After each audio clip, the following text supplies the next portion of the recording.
नमस्कार सभी को, हमारे YouTube चैनल पे आपका स्वागत है। लोकसभा में आपके हित के लिए बहुत महत्वपूर्ण बिल पारित हुआ है, जिस पे हम चर्चा करेंगे। बने रहिए हमारे साथ, पूरा वीडियो देखते रहिए। आइए शुरू करते हैं आज का टॉपिक।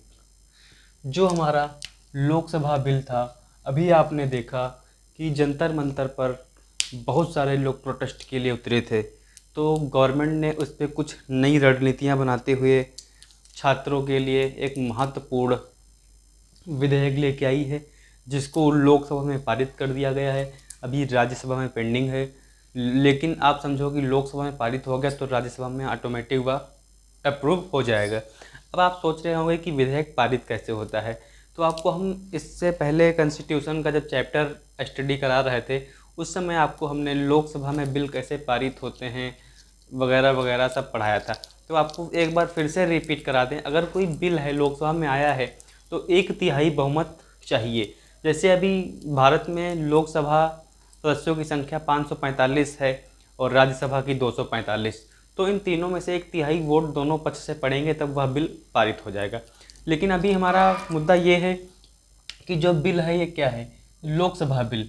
लोक परीक्षा मतलब कोई भी लोक परीक्षा है, इसमें अनुचित साधनों की रोकथाम, अनुचित साधन की रोकथाम संशोधन विधेयक 2026। यह विधेयक ऐसा है कि जो हमारे उद्देश्य इससे पूरे होंगे वो क्या होंगे? इसके उद्देश्य क्या है इस विधेयक के? जो नीट परीक्षा है, जी परीक्षा है, यूपीएससी परीक्षा है, एसएससी परीक्षा है, रेलवे परीक्षा है, बैंकिंग परीक्षा है और अन्य सरकारी जो परीक्षाएं हैं, इनमें थोड़ा सख्ती लाई जाए, जिससे बार बार छात्रों का भविष्य ना बिगड़े। अब मैं एक बार पेपर दे के आया, परीक्षा लीक हो गई, तो हमारे तो सपने थे, हमने तो पढ़ाई की थी और हमारे सपनों के साथ हो गया खिलवाड़।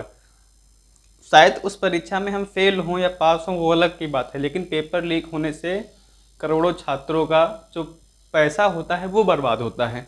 ठीक है, उनकी आशाएं टूटती हैं। तो यह सब चीज़ें देखी गई।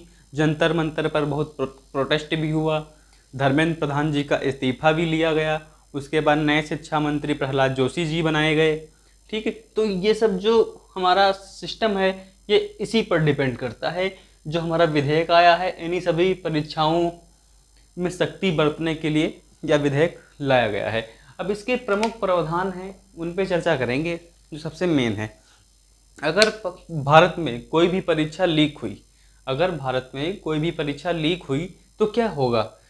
पेपर लीक होने पर या जो पेपर लीक करवाएगा उसके खिलाफ एविडेंस पाए जाएंगे, सर्कमस्टेंशियल एविडेंस पाए जाएंगे, इलेक्ट्रॉनिक रिकॉर्ड पाया जाएगा, है ना? तो 10 वर्ष की सज़ा उसे दी जाएगी। अगर कोई एक व्यक्ति है, उसने पेपर लीक कर दिया तो उसको 10 वर्ष की सज़ा होगी और उसमें जो जुर्माना लगाया गया है 10 करोड़ तक का जुर्माना है। अगर भाई तुम्हारा हाथ है, तुमने परीक्षा लीक कराई, 10 करोड़ तक का जुर्माना देना पड़ेगा। ये गवर्नमेंट ने नए विधेयक में अपग्रेड किया है और 10 वर्ष की सज़ा ये भी अपग्रेड किया है। अब हम बात करेंगे अपराध में शामिल गिरोह की संपत्ति जब्त होगी।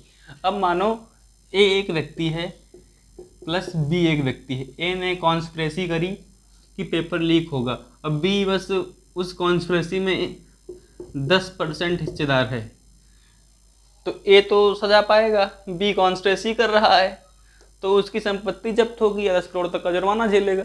ये नियम लगाए गए हैं। ठीक है, अब क्या होगा? इलेक्ट्रॉनिक उपकरणों से नकल करने वाले जो स्टूडेंट हैं या फिर नकल कराने वाले जो टीचर्स हैं, उन पर नज़र रखी जाएगी और कार्रवाई होगी।